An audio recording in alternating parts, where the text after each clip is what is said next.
ఛానల్ని సబ్స్క్రైబ్ చేసుకొని పక్కనే ఉన్న బెల్ బటన్ నొక్కండి. హలో అండి, నమస్తే. ఈరోజు మసాలా చపాతీ చేసి చూపిస్తానండి. చాలా బాగుంటుంది, డిఫరెంట్గా ఉంటుంది. రెగ్యులర్గా చేసుకునే చపాతీ కంటే మసాలా చపాతీ చాలా టేస్ట్గా ఉంటుందండి. కావాల్సిన పదార్థాలు చూద్దాం. పచ్చిమిరపకాయలు 2 తీసుకోవాలండి. కారం తగ్గట్టు తీసుకోవచ్చు. ఎక్కువ పిండి కలుపుకుంటే ఎక్కువ తీసుకోవచ్చు. నేను ఇక్కడ 300 గ్రాముల పిండి తీసుకున్నాను. గార్లిక్ అండి 1, వెల్లుల్లిపాయ 1 రెబ్బ, కొద్దిగా అల్లము, కొన్ని కరివేపాకులు శుభ్రంగా కడిగి పెట్టుకోవాలి.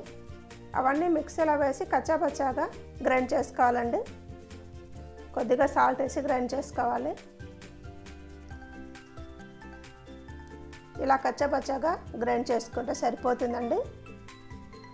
తర్వాత చపాతీ పిండి కలుపుకోవడానికి ఒక 300 గ్రాముల గోధుమ పిండి, కొద్దిగా సాల్ట్ వేసి గ్రైండ్ చేసుకున్న మసాలా పేస్ట్ వేసుకోవాలి.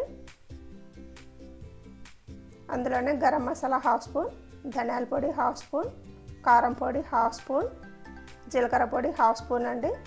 అన్నీ వేసి బాగా కలుపుకోవాలి. పిండిలో బాగా మిక్స్ అవ్వాలి. అవి 1/2 స్పూన్ పసుపు వేసుకోవాలండి కలర్ కోసం. 2 టేబుల్ స్పూన్ల ఆయిల్ వేసుకొని అంతా బాగా కలుపుకోవాలి. పిండిలో బాగా మిక్స్ చేసుకోవాలి. పిండి కలుపుకోవడానికి మనం హాట్ వాటర్ వాడుతున్నామండి. ఇక్కడ హాట్ వాటర్ వాడడం వల్ల చపాతీలు బాగా మృదుగా వస్తాయి. రెగ్యులర్ చపాతీలో కూడా హాట్ వాటర్ వాడితే బాగుంటుంది. స్పూన్ తోటి కలపాలండి. వాటర్ వేడిగా ఉంటాయి, చేతులు కాలుతాయి కాబట్టి. ఎంత కావాలో అంత నీళ్ళు వేసుకొని కలుపుకుంటూ ఉండాలి.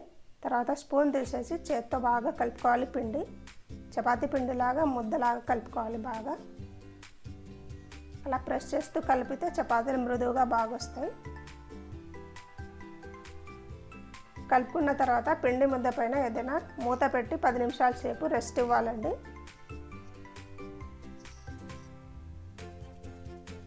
తర్వాత చపాతీ పిండిని మళ్ళీ ఒకసారి ఇట్లా కలుపుకొని ఉండలు చేసుకొని పక్కన పెట్టుకోవాలి. ఈ చపాతీలు అందరూ ఇష్టపడతారండి. కొత్తగా చేస్తే మళ్ళీ మళ్ళీ కావాలంటారు, అంత బాగుంటాయి ఈ చపాతీలు. ఈ చపాతీ ముద్దలు చేసుకున్నాక కదా దాని మీద ఒక క్లాత్ కప్పి ఉంచాలండి. అలా ఉంచడం వల్ల పిండి ఆరిపోకుండా ఉంటుంది. రెగ్యులర్గా పొడి పిండి చల్లుకొని చపాతీ చేసుకోవాలి. దీనికి సైడ్ డిష్గా ఏ కూర అవసరం లేదండి.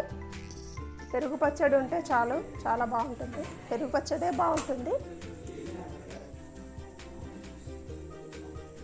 చపాతీలన్నీ రోల్ చేసుకొని మామూలు చపాతీలాగా చేసుకోవాలి. ఇవి ఎక్కువ మందం లేకుండా, ఎక్కువ పల్చగా లేకుండా చేసుకోవాలి.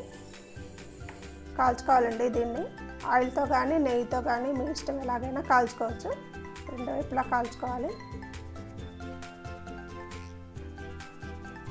మీరు ఒకసారి చేసుకొని చూడండి, చాలా బాగుంటాయి. అలాగే నా ఛానల్ని ఫస్ట్ టైం చూస్తున్నవారు ఎవరైనా ఉంటే సబ్స్క్రైబ్ చేసుకోండి. పక్కన ఉన్న బెల్ బటన్ నొక్కండి. నా వీడియోస్ని నచ్చితే లైక్ చేయండి, షేర్ చేయండి. చపాతీలు అయిపోయినాయండి. పెరుగు పచ్చడి తయారు చేసే విధానం చూద్దాం.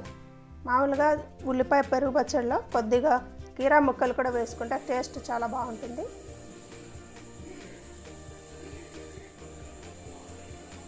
బీట్ చేసుకున్న పెరుగు వేసుకోవాలి. అందులో సన్నగా తరిగిన ఉల్లిపాయలు, చిన్న చిన్నగా కట్ చేసుకున్న కుకుంబర్ ముక్కలు, కీరా దోసకాయ ముక్కలండి. విత్తనాలు లేకుండా వేసుకోవాలి కీరా ముక్కలు. సాల్ట్ వేసి మొత్తం మిక్స్ చేసుకుంటే అయిపోతుంది. అంతేనండి, మసాలా చపాతీ, కీరా దోసకాయ పెరుగు పచ్చడి రెడీ. తప్పకుండా ట్రై చేయండి. మీరు ట్రై చేసిన తర్వాత మీకు ఎలా వచ్చిందో నాకు కామెంట్లో రాయండి. ఓకేనండి, నెక్స్ట్ వీడియోలో మళ్ళీ కలుద్దాం.